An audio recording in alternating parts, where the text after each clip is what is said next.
જંબુસર તાલુકાના વાવલી ગામમાં હાઈવે પરથી ગામમાં આવવાના માર્ગે લાઇટની સુવિધાનું લોકાર્પણ કરવામાં આવતા ગ્રામજનોમાં ખુશી પ્રસરી જવા પામી હતી।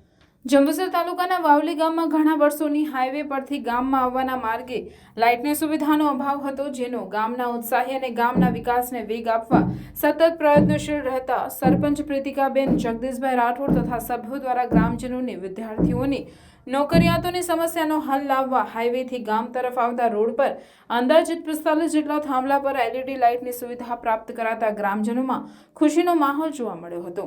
રોડ પર લાઇટની સુવિધાની લોકાર્પણ કાર્યક્રમ વાવલી ભાગોળ ખાતે સરપંચ પ્રીતિકાબેન જગદીશભાઈ રાઠોડની ઉપસ્થિતિમાં કરવામાં આવ્યો હતો, જેમાં સભ્યો, ગામ અગ્રણી રાજુભાઈ, મહેશભાઈ, પરસોત્તમભાઈ, રમેશભાઈ, ભરતભાઈ સહિત હાજર રહ્યા હતા। આ પ્રસંગે ઉપસ્થિતોનું પુષ્પગુચ્છથી સ્વાગત કરવામાં આવ્યું હતું અને સરપંચના હસ્તે પૂજા શ્રીફળ વધેરી ગ્રામજનોની સુખાકારીમાં વધારો કર્યો હતો। આ પ્રસંગે પ્રકાશભાઈ મકવાણા દ્વારા ધારાસભ્ય ડીકે સ્વામી, તાલુકા પંચાયત પ્રમુખ નીતિનભાઈ પટેલ, અણખી સરપંચ તથા જેબી અધિકારીનો આભાર વ્યક્ત કર્યો હતો।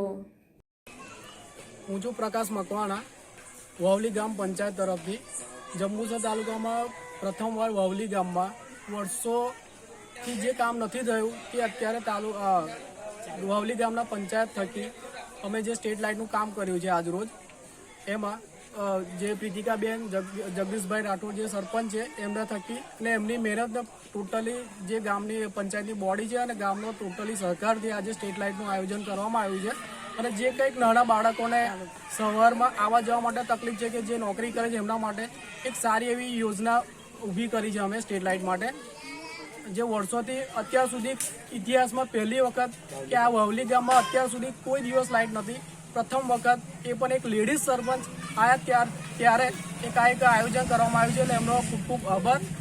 અને અણખી ગામ પંચાયત સરપંચનો પણ આભાર, તાલુકા પંચાયત ભોલાભાઈનો પણ આભાર અને જે અમારા જંબુસર તાલુકાના ધારાસભ્ય છે એમનો પણ ખૂબ ખૂબ આભાર।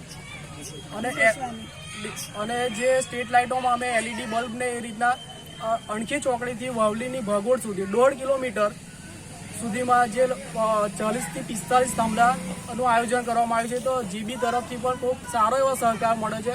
તો જીબીના સ્ટાફ માટે પણ એક સરપંચ તરફથી થેન્ક યુ અને એમનો ખૂબ ખૂબ આભાર।